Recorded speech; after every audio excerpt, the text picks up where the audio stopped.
good evening. How's everybody doing? Great to be learning with you on a Monday, Yom Sheni. You see we switch from the usual music to some ambient sounds of the jungle because we don't listen to music during the 3 weeks if we can avoid it. Very exciting time indeed. The movie opens Friday. I think as recently as yesterday, I told you 28 cities. Well, it's going to be 78 cities. We've added a whole bunch of new screens. I just heard about it minutes ago. So we'll get that up on the website, gunsandmosesmovie.com ASAP. But a whole bunch of new cities just added, which is awesome. And if we have a big opening weekend, then we can expand even further and make sure that Guns N' Moses gets seen by everyone in America, God willing. Let's light up the darkness. Come on, Sal. There we go. Who's in the house on a Monday? Shandor in the Bronx, Bill in Missouri, Lucy, Minnesota, Melissa in Great Neck, Nancy, North Carolina, Gail in Kansas City, Bella in Florida, Yehuda in South Carolina, Belle in Texas. Lots of locations in Texas. Just added a few in Dallas. I know we're in Houston.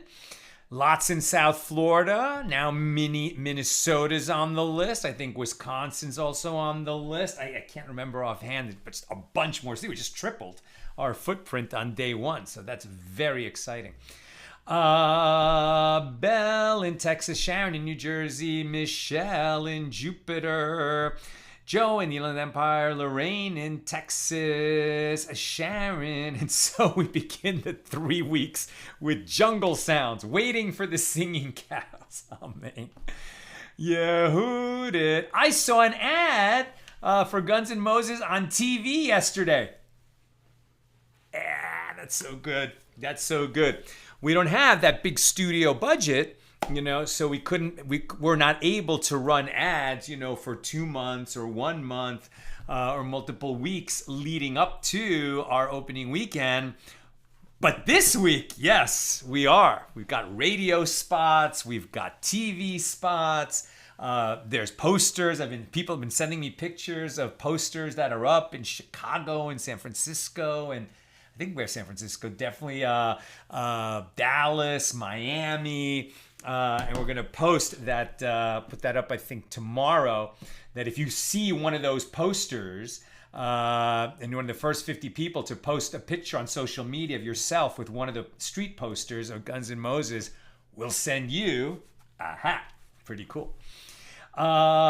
Lorraine in Texas says, exciting! Woohoo! Yes, it is. Chaim in Florida, Aoife in Florida, Yisroel in Philly, Spencer in Connecticut. We've got locations in Connecticut. Alan in New York City. We definitely got New York City. Get those advance tickets, my friends, if you're coming this opening weekend. And we'll have the list updated on the website as soon as possible. But if you are, just put in your zip code on AMC. Most of the locations are on Fandango. Fandango's got all of them. Or it will as soon as it updates on Fandango. And then you just put in your zip code, and then, it'll tell you if one of the theaters is nearby. A bunch of locations, the AMC locations, not all of them, but a bunch, are going to have Thursday shows as well. But as soon as you find a show in your area, please buy the tickets right away. Buy the tickets right away. Make sure it doesn't sell out, but also just the fact that the advance tickets are being bought helps us very much, because then AMC will invest more in their own social media advertising for the movie. Everything to kick up the buzz is very, very helpful. People posting about it, talking about it, sharing the trailer on WhatsApp, all of that helps tremendously. And all the information, and like I said, we'll update soon with all the locations, gunsandmosesmovie.com. All right. Let's do what we do. And most important thing, the mitzvah of Torah learning together. Thank God. And I'll tell you something, in my interviews, I'm getting interviewed constantly. I was on AM 870 here in LA today. Then I was on BeliefNet. I got interviewed for The Forward today. That article is going to break. We just had a beautiful piece come out in Forbes magazine. In all of these, they don't always write about it, but in the video interviews, and it comes up all the time that we learn together every day. It's something that's so dear to my heart and to Nina's heart that we learn together, that we have this community, that we keep it going, that not everybody in this community is Jewish by any means, but that we have these shared values and that we learn together from our tradition. I mean, it's just a beautiful thing that we have here. Okay. Our daf double today. We're doing a double. Pages 27 and 28 here in Tractate Avoda Zara, the 27th volume of the Talmud. Now opening Mishna number 3 here in chapter 2. Talk about timing. Again, it's very difficult passages that we're doing here. And you have to, I'm just prefacing it again. I know you've heard me say it.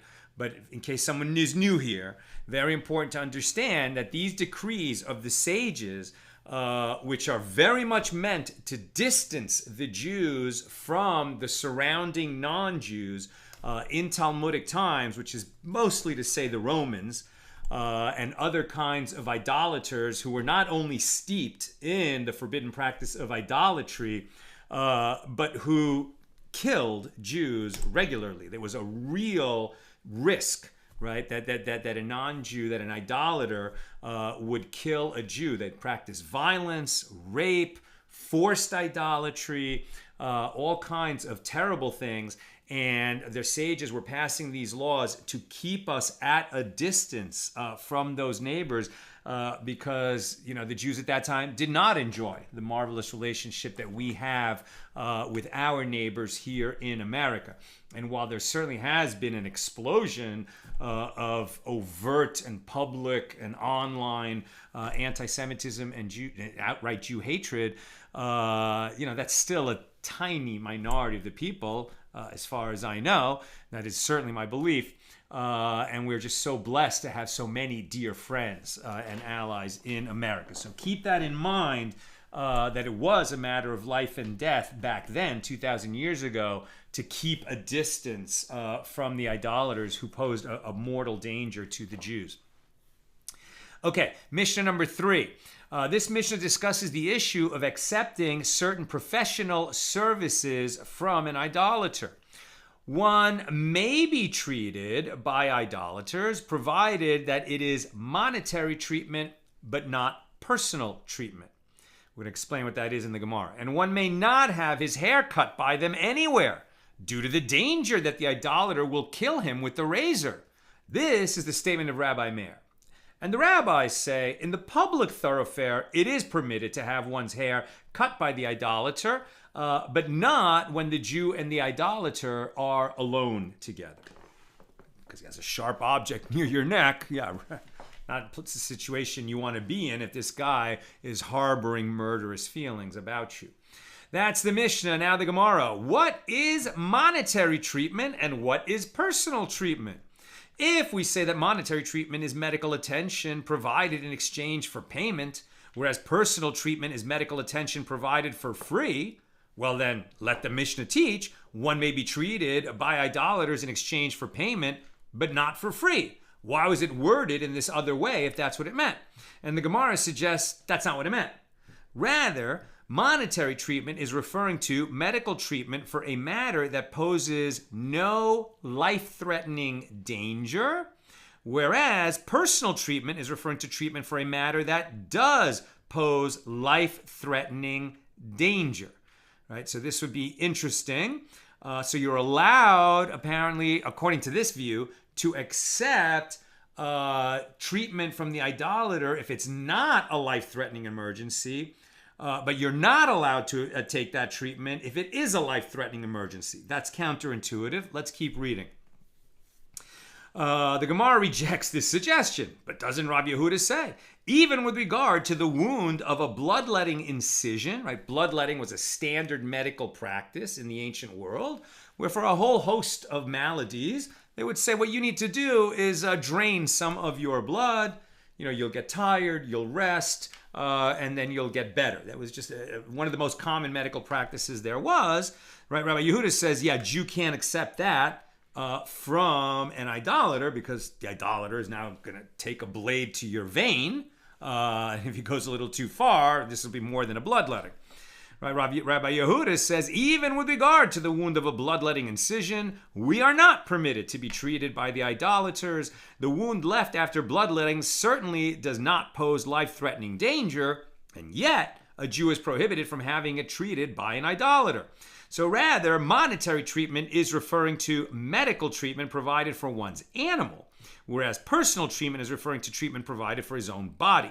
And this is in accordance with that which Rabbi Yehuda says. Even with regard to the wound of a bloodletting incision, we are not permitted to be treated by them.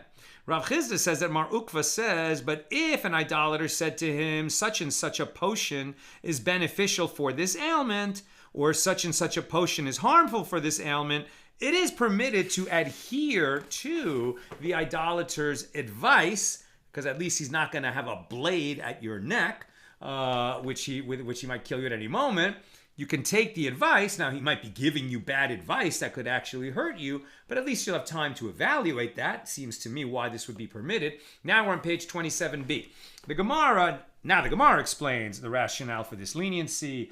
The idolater thinks to himself that the Jew is asking him for his opinion, and just as he is asking him, he will also ask other people. You'll get a second opinion. And the idolater further reasons that if the Jew understands that the idolater provided him with bad advice, well then that man, meaning the idolater, will bring harm to himself by damaging his own reputation. It is therefore assumed that the idolater will provide good advice in order to avoid sullying his reputation. Right? So very interesting practical matter why we don't have to be afraid that he will give you life-threatening advice when he makes a recommendation, because it's assumed that Jews will get second opinions when it comes to medical treatment. Good assumption.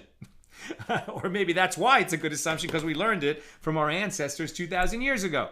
The Gemara analyzes a situation in which one may receive medical attention from idolaters. Rava says that Rabbi Yochanan says, and some say that it was Rav Chisda who says that Rabbi Yochanan says, if there is uncertainty as to whether a patient will live through his ailment or die from it, the patient may not be treated by idolatrous doctors due to the concern that the idolater may kill him.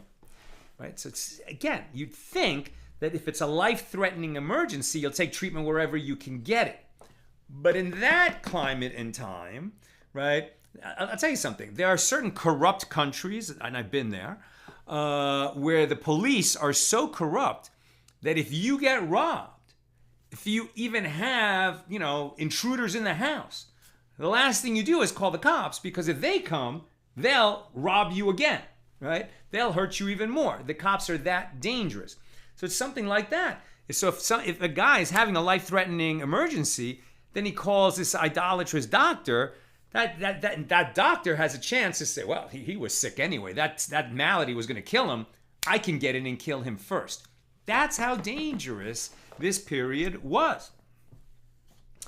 Right? So if there is uncertainty, now it's not certain that he's going to die, but he might die from this ailment that he has, okay, life-threatening possibly, so you don't call an idolatrous doctor to do the treatment. But if it is certain that he will die from his affliction, if he does not receive medical attention, then the patient is treated by them, as it is possible that the idolater will save him. Now, right? So now it's what we expect. So if we're not sure if it's a life-threatening emergency or not, it might be, but it might not, you don't call an idolater doctor. But if you know that you're going to die unless you get medical treatment, and the only medical treatment available is the idolater, you can call the idolater. Okay, that makes sense, because we prize life above everything. Now, the Gemara challenges this.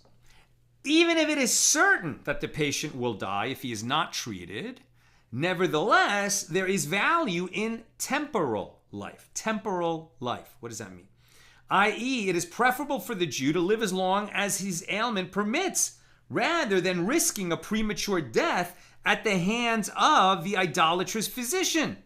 They're that dangerous that even though you only have a few days to live, this guy might come and end your life today. So you'd rather not get treated by the idolatrous doctor because you might at least live a week, if the disease permits that, whereas this guy might come and kill you today. I mean, that's at least the concern, right? So there's a value in giving as much days as possible, right? We never end life prematurely. In fact, that's why we don't close the eyes of somebody, who is dying and we're not sure if he's dead yet, right? We do not hasten death in any way. A person wants to live out every second that is allotted to him in this world. The Gemara asks, and from where do you say that we are not concerned with the value of temporal life, as it is written with regard to the discussion? Oh, I'm sorry, I read it wrong, right? So nevertheless, there is value in temporal life, i.e. it is preferable for the Jew to live as long as the ailment permits, rather than risking a premature death at the hands of the idolatrous physician. But the Gemara answers that challenge and says, we are not concerned with the value of temporal life when there is a possibility of permanent recovery. And therefore, it is preferable to receive medical treatment from the idolater despite the risk involved, right? If he's for sure going to die from this ailment, and there's an idolater doctor who comes and says, I can treat you and save you, we take the treatment, even though back then in that, dangerous period, there was a chance that doctor might actually come and kill you, but you're going to die for sure. And now here's a chance to live. We'll take the chance to live. The Gemara asks, and from where do you say that we are not concerned with the value of temporal life? As it is written with regard to the discussion held by the 4 metzorahs left outside a besieged city. If we say, so metzorah, right, is somebody who's suffering from tsaras, which was in the ancient world, in biblical times, a physical expression of a spiritual malady. Tsaras will not kill you, right? It's a disease of ritual impurity, but it forces you to be quarantined, right? These people were outside. They were outside the system, so to speak, right? They were outside the city. They were not permitted to be in the city until they went through their purification. This was a time of war, and there was a famine. This is an episode that's recounted in 2 Kings chapter 7, verse 4. We've talked about it before. So these 4 metzorahs who are outside the city, they're dying of starvation because of this famine. Probably, I don't know if it's induced by the weather or the war, but there's a famine. So these guys are going to starve to death. They can't get back in the city. I don't think it's because they're metzorah they can't get back in the city. They can't get back to the city because it's surrounded by the besieging army. So what are they going to do? They can't go somewhere else. There's nowhere for them to go. It's this famine. So they decide to walk into the enemy encampment. And if the enemy kills them, okay, then they're going to die at the hands of the enemy. But if they don't go in, they're going to die of starvation. At least there's a chance that by walking into the enemy camp, they'll be taken prisoner and fed, right? And they won't die of starvation. What ends up happening is that this is the incident, I think, with the Assyrians, where they all, either they ran away in fear or they perished in a plague. I can't remember which right now. I think it's where they ran in fear and the camp was abandoned. And then they end up being the ones who bring the good news. Hey, there's no more siege. The enemy's gone. Everyone, we can celebrate. We won the war. And that's the episode that we're talking about. Now, why is it relevant here? It's this choice of choosing a chance at life over a certain death. And from where do you say that we are not concerned with the value of temporal life, as it is written with regard to the discussion that was held by these 4 metzorahs left outside a besieged city, where they say, quote, if we say we will enter into the city, then the famine is in the city and we shall die there. And if we sit still here, we also die. Now therefore come and let us fall into the hands of the Arameans. If they save us alive, we shall live. And if they kill us, we shall but die. We're going to die anyway. So the starving metzorahs decided to risk premature death, by being killed at the hand of the Arameans, rather than waiting to die of starvation. So the Gemara asks rhetorically, but isn't their temporal life to be lost? In which case it would be preferable to the metzorahs to remain in their current location. Rather, is it not apparent that we are not concerned for temporal life when there is a chance at extended life? So the Gemara raised an objection from a baraisa. A person may not engage in dealings with heretics, and one may not be treated by them even in a case where it is clear that without medical attention, one will experience only temporal life. Okay, we've been talking about idolaters. Now we're talking about heretics. A heretic is a Jew. A heretic is a Jew who, according to one view, just dismisses the whole concept of God and Torah, and he just mocks the whole thing and turns his back on it. Or according to another view, even that's not enough. That would just be an apostate. A heretic is a Jew who becomes an idolater, right? Who bows to idols. So it's bad. Anyone is prohibited to commit idolatry, but when a Jew commits idolatry, it's a terrible, terrible, grievous sin, a death penalty offense. So we are going to have no truck, so to speak, with heretics. How strong is this injunction against having any dealings with heretics, even to save a life? Let's see. The Gemara raised an objection from Baraisa. A person may not engage in dealings with heretics, and one may not be treated by them, even in a case where it is clear that without medical attention, one will experience only temporal life. In other words, he's going to die for sure. He might live a few more days, but he's not going to be healed. So this sounds like, but there's a chance that he might be healed and have an extended life if he gets the healing of a heretic. But even in that situation, no, really? Let's keep reading. The Baraisa relates an incident illustrating this point. There was an incident involving Ben Dama, who was the son of Rabbi Yishmael's sister, in which a snake bit him. And following the attack, Yaakov of the village of Sechania, who was a heretic, came to treat him. But Rabbi Yishmael did not let him do so.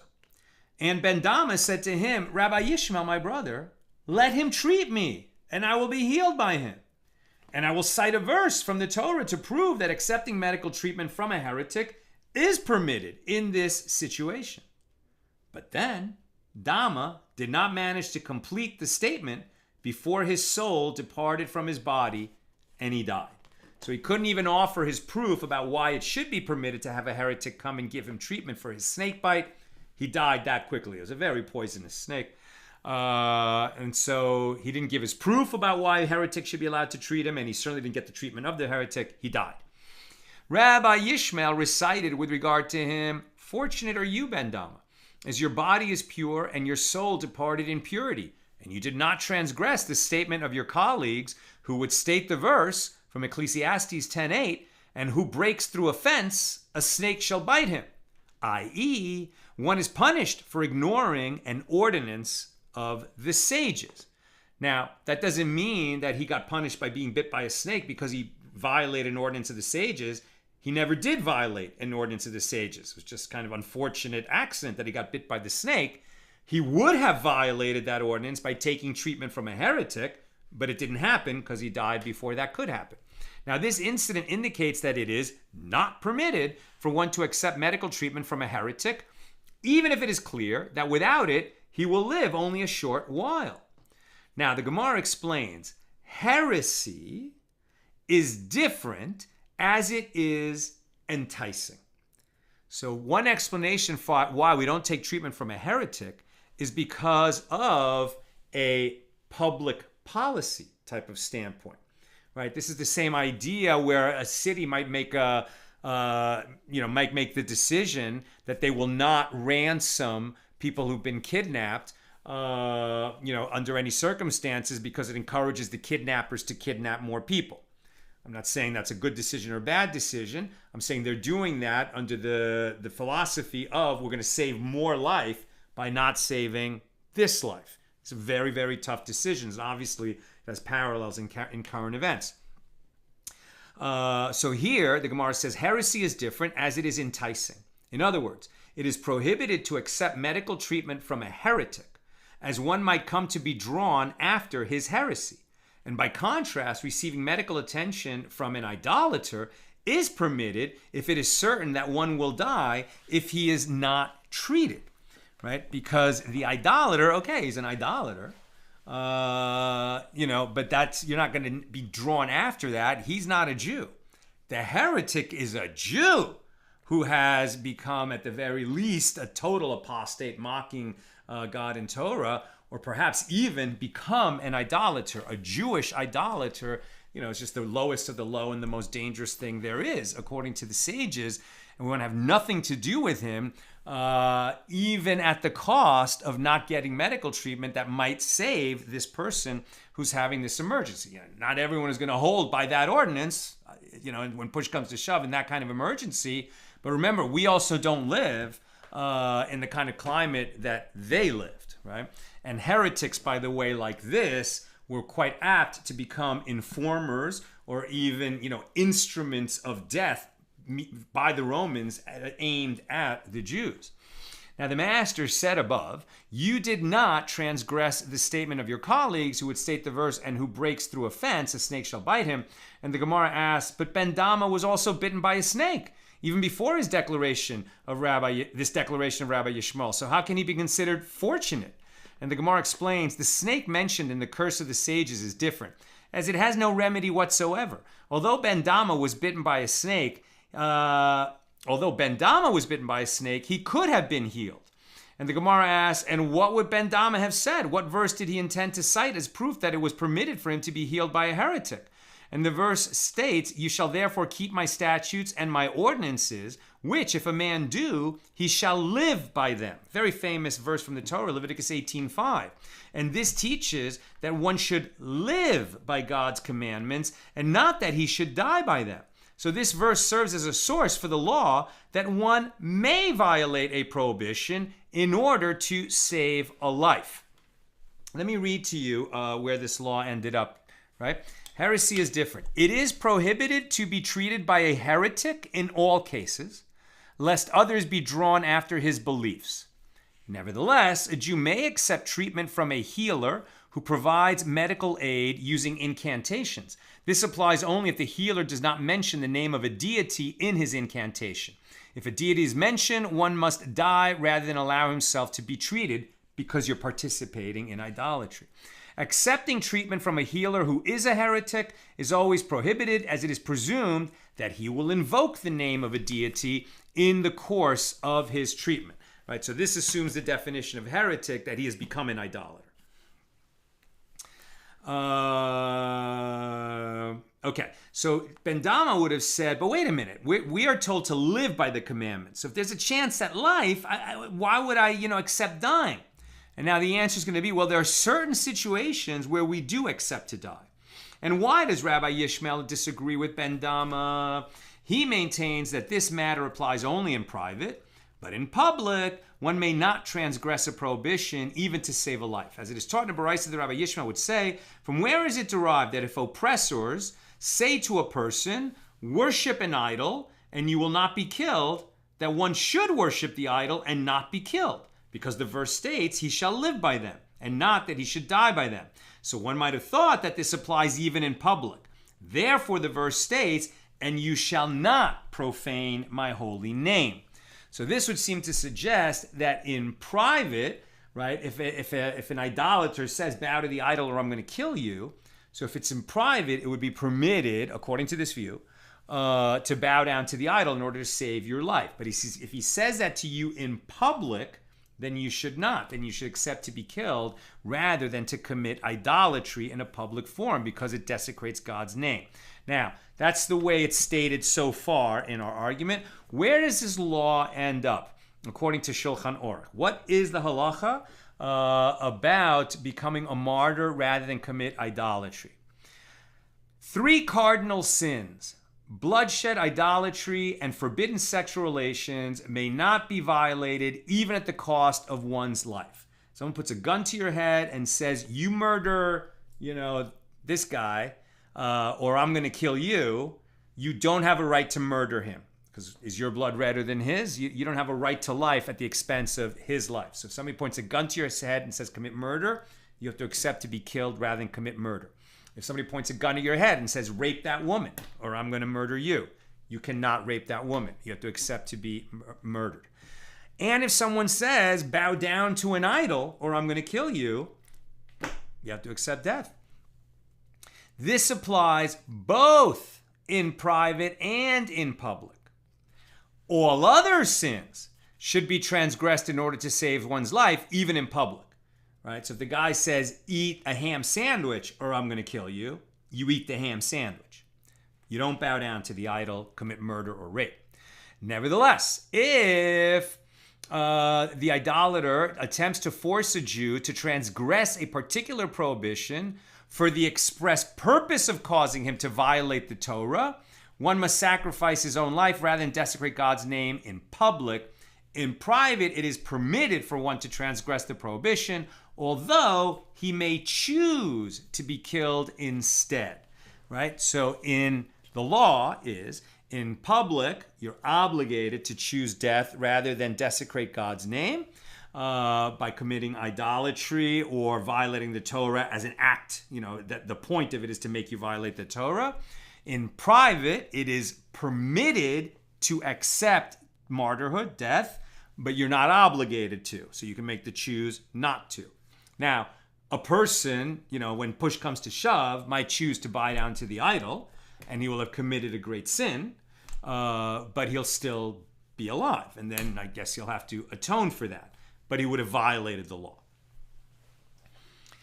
And this ruling is in accordance with the opinion of the rabbis who disagree with Rabbi Ishmael, and we learned this in Sanhedrin 74a. Let's continue. The Gemara examines various circumstances in which one is permitted to receive treatment, medical treatment from an idolater. Rabbi Bar Chana says that Rabbi Yochanan says, with regard to any injury for which Shabbos is desecrated, when do we desecrate Shabbos? To save life. So it's an interesting way to define life-saving medical treatment. So with regard to any injury for which Shabbos is desecrated, one may not be treated by idolaters. Again, that counterintuitive thing. This would be unless death is certain, right? But if it's possible, because we violate Shabbos not only if death is certain unless we get the treatment, if there's a chance that the person will die, we will desecrate Shabbos for that. But in terms of receiving treatment from idolaters, it sounds like only if for sure he's going to die unless he receives the treatment. But even though it's life-threatening, but it's not for sure going to cause death, we don't accept treatment from the idolaters.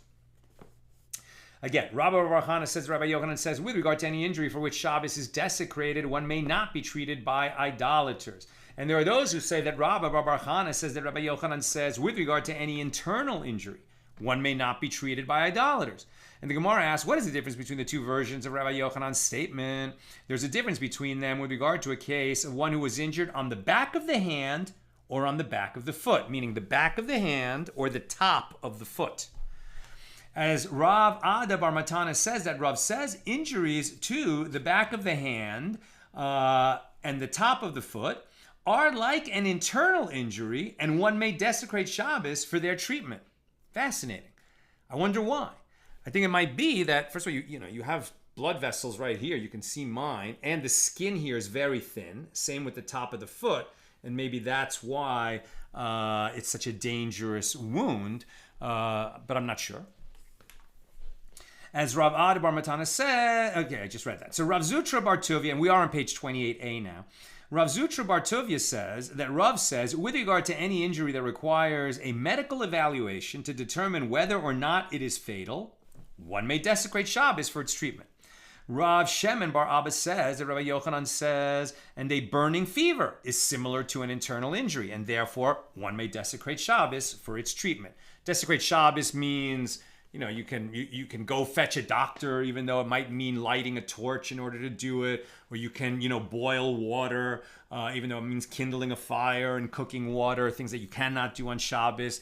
But to save life, or even if there's a chance that life is in danger, we desecrate Shabbos. And the Gemara inquires, from what point on the body do we consider a wound to be an internal injury? Right? Internal, okay, we get it, inside your chest cavity, that's internal. On top of my arm, external. But what's the limit of internal?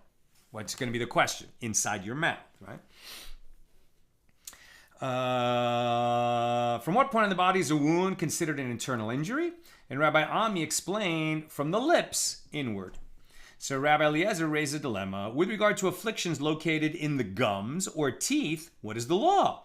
Do we say that since they are located in firm parts of the body, they are similar to external injuries? Or perhaps we say that since they are situated inside the mouth, they're similar to internal injuries? And Abaye said, come and hear a proof from a Mishna. One who is concerned about pain in his teeth may not sip vinegar through them on Shabbos for medicinal purposes, as it is generally prohibited by rabbinic law to perform acts of healing on Shabbos. This is because we might come to grind herbs, and grinding on Shabbos is prohibited if it's not to save life. Abaye infers it is only when he is merely concerned about pain in his teeth that he may not treat them, which indicates that if it hurts him greatly, it is permitted to seek treatment. Right? Interesting. Not necessarily life-threatening, but tremendously painful. We can desecrate Shabbos for that, according to that view, and then immediately the Gemara rejects this inference. Perhaps the Tana also characterizes a situation where it hurts one greatly as one of mere concern, and not one where we desecrate Shabbos. Let me read this. One who has a toothache on Shabbos may not rinse his mouth with vinegar. It is permitted to sip and swallow vinegar or to dip one's food in vinegar as if it's just something you're eating, and then if incidentally it eases the pain, you can do that.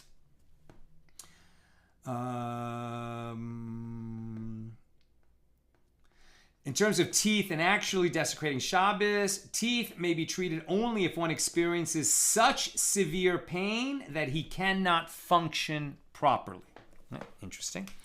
The Gemara suggests a different proof. Come and hear the following incident. Rabbi Yochanan suffered from the illness tzafdina, which affects the teeth and gums. And he went to a certain idolatrous matron who was a well-known healer, right? An idolator. This woman was a well-known healer. And she prepared medicine for him on Thursday and Friday.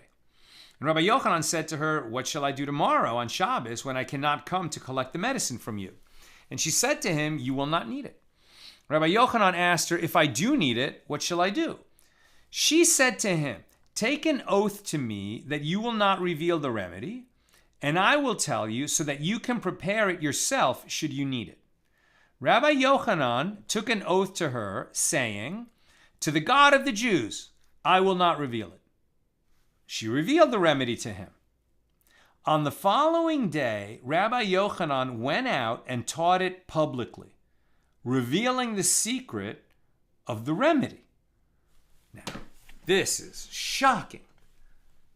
She asked him, give me your word by swearing a vow that if I give you so you can compound the remedy yourself so that you can, not have this terrible pain and you can treat yourself on Shabbos. But if you swear to me that you won't reveal it publicly, I'll teach it to you. And he swears and then he reveals it publicly? What?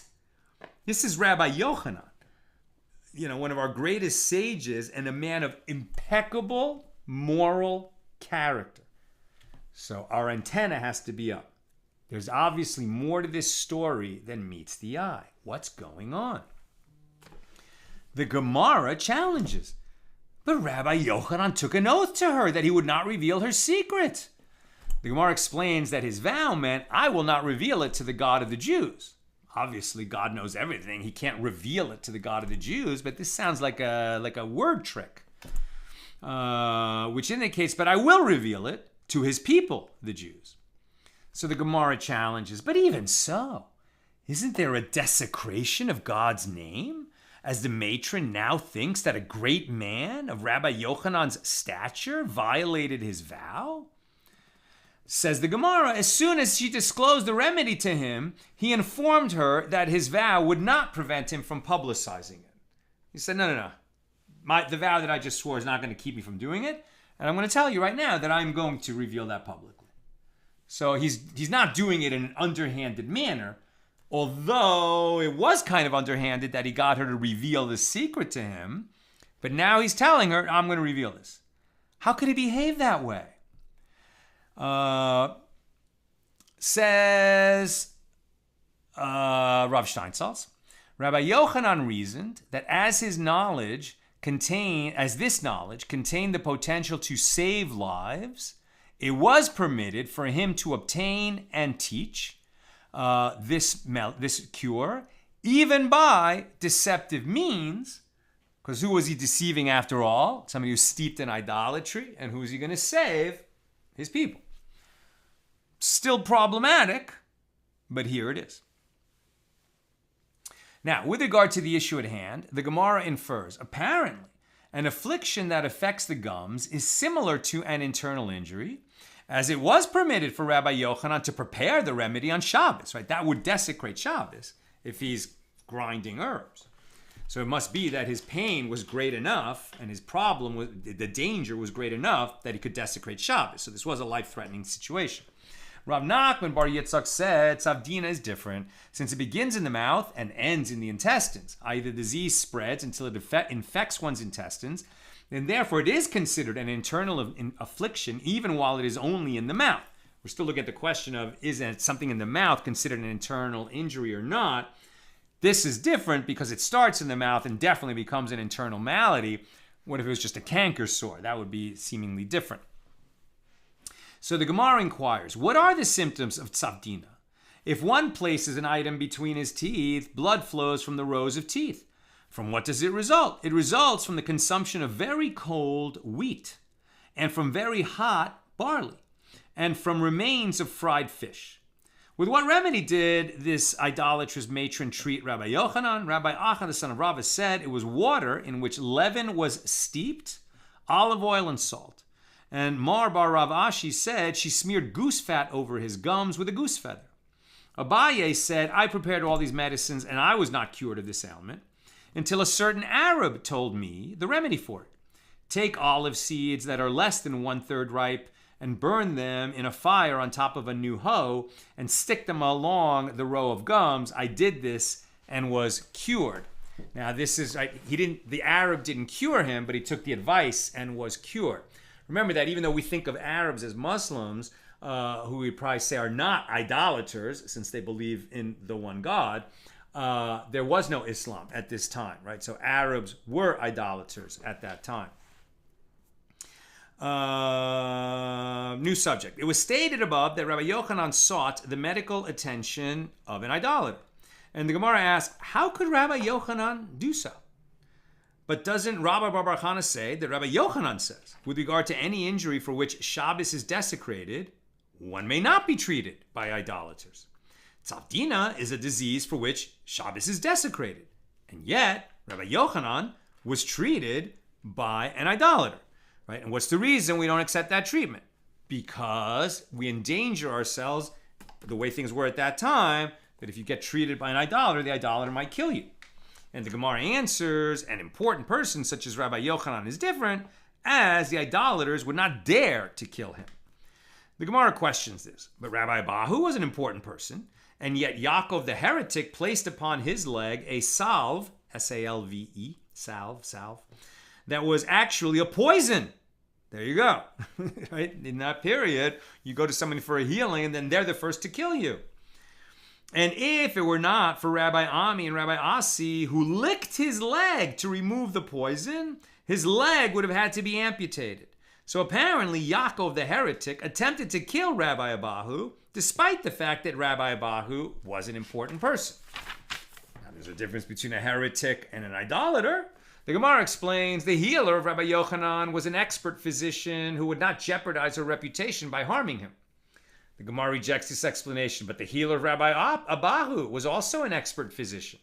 The Gemara answers the case involving Rabbi Abahu is different, as heretics establish within themselves the attitude of, let me die with the Philistines. Right? In the story of Samson, where it was worth it to him to bring down the house, so to speak, and die along with the Philistines who had gouged out his eyes, right? And so it's this idea that sometimes, you hate somebody so much, you're willing to kill yourself in order to kill them. That seems to be the attitude of the heretics. I.e., heretics are willing to risk their lives in order to hurt Jews due to their religious disputes. By contrast, idolaters will not jeopardize their own reputation for this purpose, and therefore it was permitted for Rabbi Yochanan to be treated by the matron. New topic. The Gemara lists a series of afflictions and their remedies. Shmuel said, this gash caused by a sword is considered a danger to one's life, and one may desecrate Shabbos for its treatment. And so the Gemara asks, what is the remedy for the wound? To stop the blood flow, one should consume cress soaked in vinegar. To cause flesh to emerge over the gash, one applies a salve made of yavla scrapings and thorn bush scrapings, or a salve made from the worms of the trash. Interesting. Sounds like penicillin. Rav Safra said, these grape-like boils are the forerunners, parvanka, of the angel of death, i.e. they often precede one's death. And the Gemara asks, what is the remedy? And the remedy is either a tigna plant soaked in honey or parsley soaked in wine. In the meantime, while the plants are soaking, one should bring a grape of the same size and rub it on the boil. A white grape for a white boil and a black grape for a black boil. Rava said this abscess is a forerunner of fever. So what is the remedy? One should snap the boil 60 times with his fingers, click one's fingers on the boil, and then he should tear it vertically and horizontally. And this statement applies only in a case where the head of the abscess has not whitened. But if the head has whitened, we have no problem with it, i.e. it is already in the process of healing and does not pose any danger. Rabbi Yaakov suffered from hemorrhoids. Now we're on page 28b. Rabbi Ami instructed him, and some say that Rabbi Asi instructed him, that he should bring 7 seeds of ice plant that are red like a worm and bind them in the collar of a shirt. And then he should wrap a strip of hair around it and dip the bundle in white naphtha. And he should burn it and spread the ashes upon his sores. In the meantime, he should bring the kernel of a bramble fruit and place its crevice against his own crevice, i.e. the anus. So the Gemara remarks, and this matter applies only to the upper crevice, which is located at the outer edge of the anus and can be treated with the bramble fruit. What should one do if he experiences pain in the lower crevice, i.e. deeper within the rectum? He should bring the fat of a goat that has not yet opened, i.e. given birth, and he should melt it, and then he should apply it to the irritated area. And if this is not possible, he should bring 3 pumpkin leaves that were dried in the shade, and he should burn them. And then he should spread the ashes upon the irritated area. And if this is not possible, he should bring snail shells instead. And if this is also not possible, he should bring oil mixed with wax. And he should smear it upon worn flax clothing in the summer or worn cotton clothing in the winter and place it upon the irritated area. Rabbi Abahu suffered from pain in his ear. Rabbi Yochanan instructed him, and some say that other sages from the study hall instructed him how to heal it. The Gemara asked, what did they instruct him? They told him to act in a fashion similar to that which Abaye said. My mother told me that the kidney was created only for the ear, i.e. it can be extremely beneficial to the ear. And Rava said, Minyumi, the physician, told me all liquids are harmful to the ear except for the fluid of the kidneys. Therefore, Rabbi Abahu should bring the kidney of a bald goat and tear it vertically and horizontally, and then place it upon dimming coals. And as for those fluids that issue from it, he should apply them to his ear while they are neither cold nor hot, but tepid.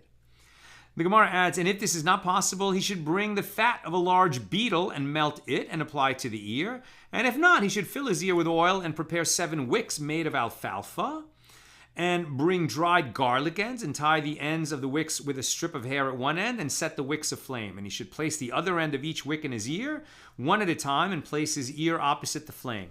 Parenthetically, the Gemara notes, and he should be cautious of drafts and avoid them as they will harm his ear. And the Gemara continues, and he should take 1 wick and remove 1 wick, replace each wick as it is consumed until all 7 have been used. I'm almost done. Questions or comments, get them in now. And I think it is worth noting whenever we get into these cures from the ancient world, where the modern ear starts to think, oh, thank God we live in a time, where we have big pharmaceutical companies that conduct studies on thousands or millions of patients and scientific process, and we're able to heal so many maladies that we couldn't heal in ancient times. And I agree. Thank God we live in modern times, and there's so much modern medicine that was able to treat maladies that could not be treated in ancient times. But as we read about these treatments, let us not be so smug and think that this sounds laughable to us, and it's because movies make fun of people from the ancient world that do such treatments.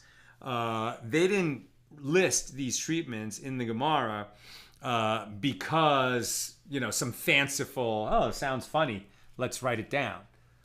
Obviously this worked, right? This worked. Now, doing these things that sound kind of crazy to us, this is like the barest sort of sketch of how the treatment was conducted, right? This was applied by doctors who knew, how to boil this substance and that substance, and how to mix and how to grind and how to compound.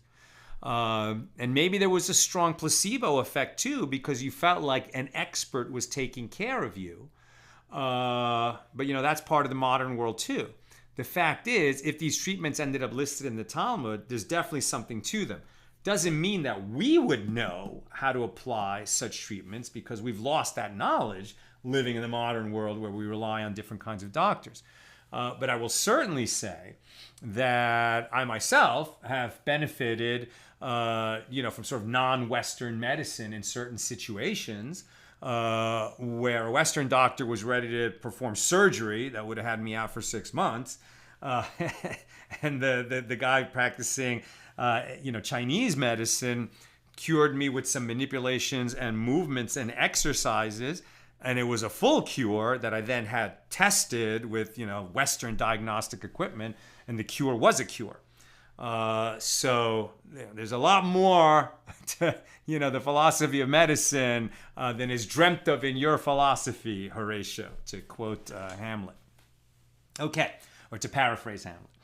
All right, almost done here. And if not, he should bring 7 wicks of wax tapers and smear them with alfalfa oil, and place one end of each wick in the flame and one end in his ear, and take 1 wick and remove 1 wick. And again, he should be cautious of drafts. And if this is not possible, he should bring fiber that was dried but not combed and place it in his ear, and then bring his ear opposite the flame. And he should be cautious of drafts. And if not, he should bring the tube of an aged reed that is 100 years old, i.e. that has been detached from the ground for a century, and salt it with rock salt, and then burn it and stick it in his ear. And the Gemara adds, and your mnemonic to remember these remedies is, moist cures are prescribed for dry afflictions, and dry cures are prescribed for moist afflictions. Again, this is the barest sketch. They were real experts who were actually conducting these cures. I think it was more them telling you, this might work for you. Go consult with your physician about it. Okay. Oops.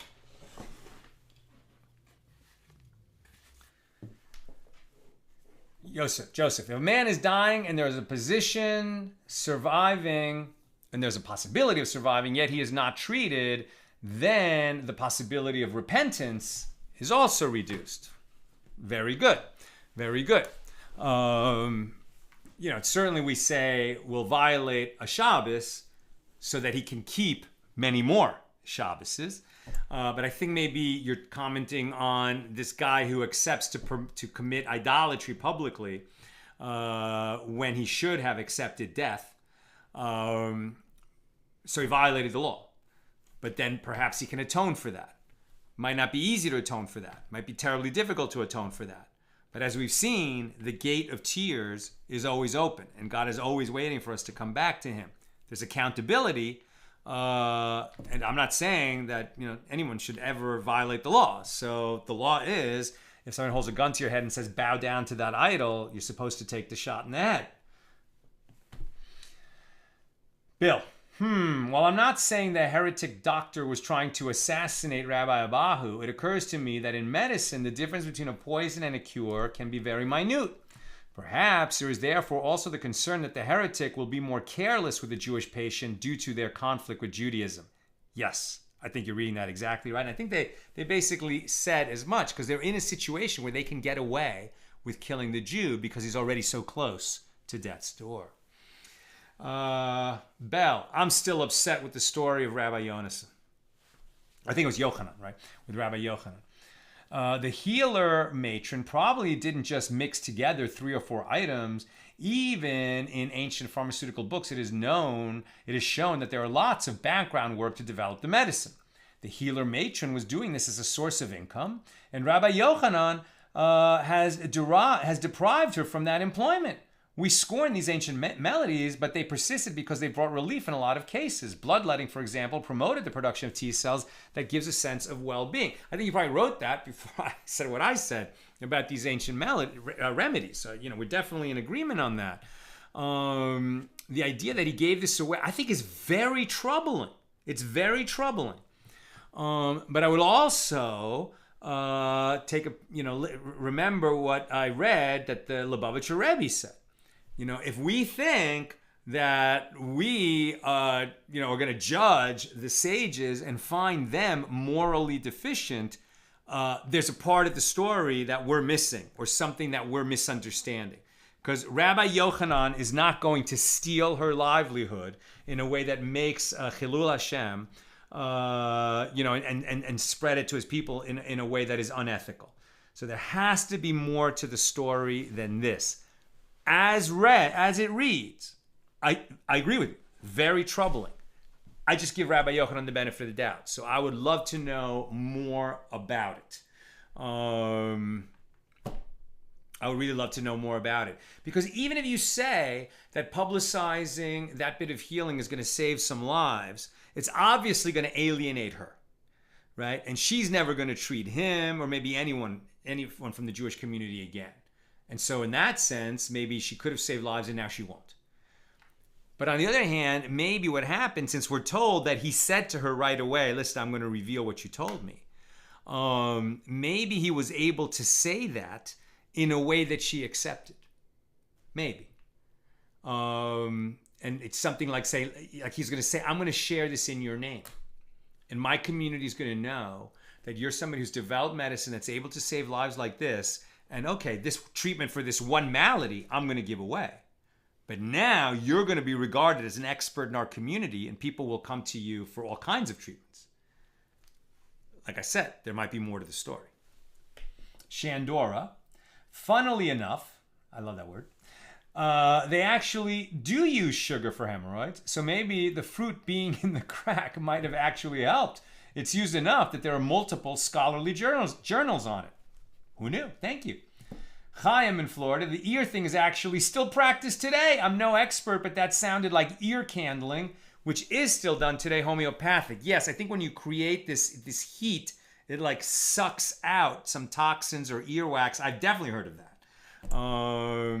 There's even a thing, I'm not saying how you do this or how it works, but there is a thing where like you have certain kind of ear pain and you actually take a lit cigarette, right? And stick the filter end in your ear. Again, that's going to create suction, a gentle, warm suction. And for certain maladies, I'm not recommending this, but I'm just saying I know that some people do this for certain situations, even in the modern world. And Matt says, no, they didn't actually work. There's nothing to them. They're worthless folk cures. Don't defend it just because it's in the Gemara. I disagree, Matt. Period. End of story. I disagree. And we love each other, and it's a safe space to disagree in. All the best, my holy sisters and brothers, and I look forward to learning with you again tomorrow at the regular Tuesday time, 6 p.m. Pacific. Have a great night.